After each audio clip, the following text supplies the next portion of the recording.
I do think you'll see a bit of a blended system. I think, and Jeff was right, we've always had fee-for-service. One of the issues, again, and I want to keep bringing back this frame to it, is talking about this outside of healthcare in general.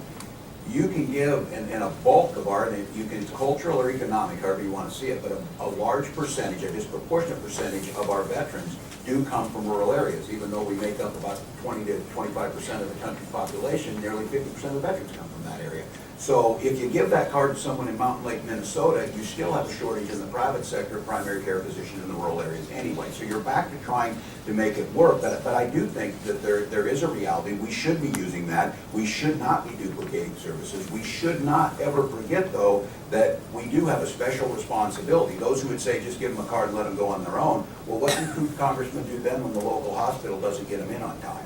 Do we go to them and hold them up, and we hold hearings on why Mayo didn't get them in quick enough to get a knee replacement? What kind of authority do we have over that? So, but I do think, and Jeff has done a good job of this, and in the committee, of not making this false choice of privatization versus not privatization, a proxy fight for something that it's not. It's a realization that healthcare and the country's population, changing demographics and things, are changing to the point where we're going to have to be open to this idea that you're not going to be able to drive down the street maybe to a big VA hospital in that. That's not the way it works. We can't build them again. We should be using, if there's open beds in Louisville at a private hospital and not the VA, we should be figuring out how to make that work in most cost effective. Or a DOD facility. Or a DOD facility, or Indian healthcare facility, or those things. That's absolutely right.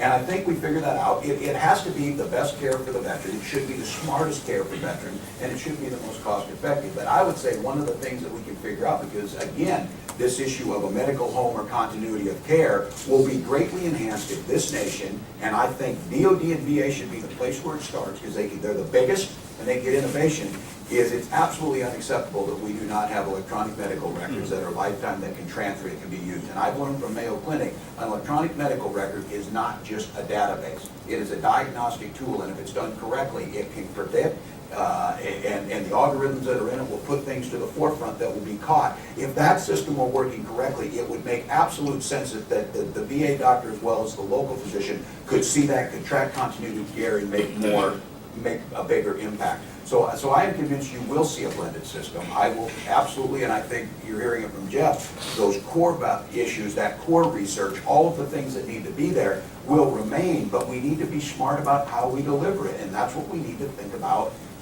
healthcare in general. These veterans come back home. Yes, they're veterans. We have a responsibility, but they're also citizens seeking healthcare in the local community. A shortage of primary care physicians in the local community will impact the veteran just like it will the non-veteran. So with apologies.